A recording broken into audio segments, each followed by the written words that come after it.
50,000 people are singing your chorus under stadium lights, and you still might not own the song they are screaming back at you. Long before that, you're alone in the bedroom, laptop on the bed, trying to get a $120 mic to stop clipping, hitting too loud and cracking. Every step up gets the song heard by more people and gives you less room to say no. Level 1. The artist in the bedroom. It is 2 a.m., the room is dark except for the laptop screen, and you are exporting a track, a recorded song file, into free software with the mic balanced between hoodies.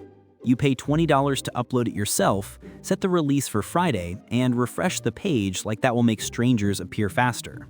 Nobody tells you to change the hook, the catchy main line, fix the cover, or wait for a better single, one song put out on its own.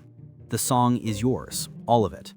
Then the month ends and the stream money barely gets past $50. The same song that fully belongs to you still cannot pay for dinner. Freedom feels amazing, but it also means every failure lands on your desk. Level 2. The IY artist with distribution. Tuesday night is cover art. Wednesday is metadata, the little credit details that make your name show up right.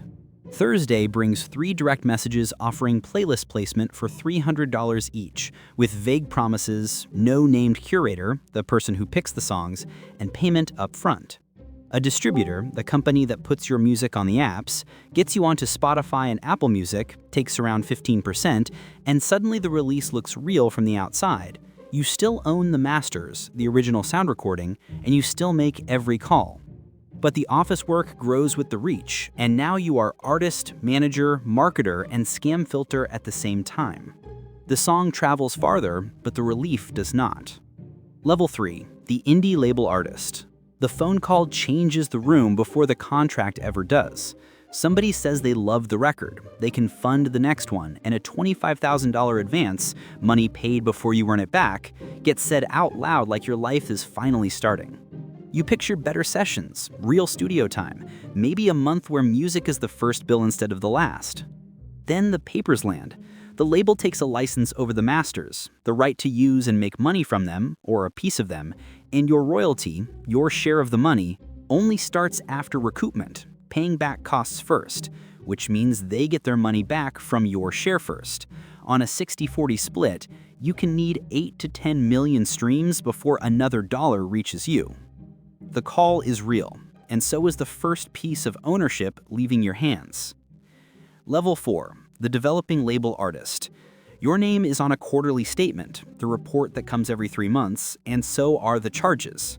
A $4,000 video shoot, $12,000 in marketing, ad spend, money for ads, styling, radio calls, legal review, all lined up under the same quiet word, recoupable. Costs you have to pay back first.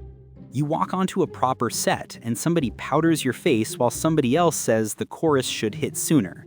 An A&R rep, the label person who develops your music, talks about momentum and release windows, the timing for when music comes out. Comments are welcome. Final say is not. For the first time, the career looks professional enough to impress your family at a glance. But every extra pair of hands comes with a bill attached to your royalty account. The dream finally has a team, and the team keeps a tab. Level 5, the major label-backed act. The number on the table is big enough to make your hands shake. $200,000 up front, maybe $300,000 more in marketing, global rollout, a release pushed in many countries, bigger producers, overseas push, the whole machine. For 1 week, you open the email 3 times a day and think rent is solved for good. Then the clauses start closing around you. A 20% royalty, option periods, extra time the label can choose to add that let the label extend the deal album by album. Cross-collateralized costs, where one project's debt can eat another project's earnings. Maybe a 360 deal, where the label takes 15 to 30% of touring and merch too. By the time that budget gets recouped, paid back, the release can need about $2.5 million in net revenue, money left after costs, before royalties hit your account. The machine can put you everywhere, and saying no gets harder every time it does. Level 6, the charting artist. One screen says your song is number 12 on the Viral 50. Another says 1.2 million monthly listeners. Your phone fills with blue checks, verified accounts, press requests, old classmates and cousins who suddenly knew you could do this all along.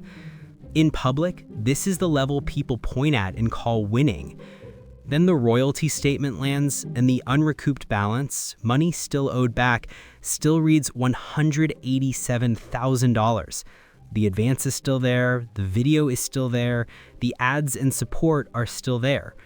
Every dollar for the video, the ads, and the push gets paid back from your royalty share before you see money. You look rich before you are free. Level 7, the Stadium Superstar. 2 nights, 50,000 seats each, and the chorus comes back at you louder than your monitors, the speakers facing you on stage. The screens are the size of buildings. The gross, the total money before costs, for the run pushes $4 million. From the crowd, this looks like the top because it is the top anyone can see. But the deepest question is still paperwork.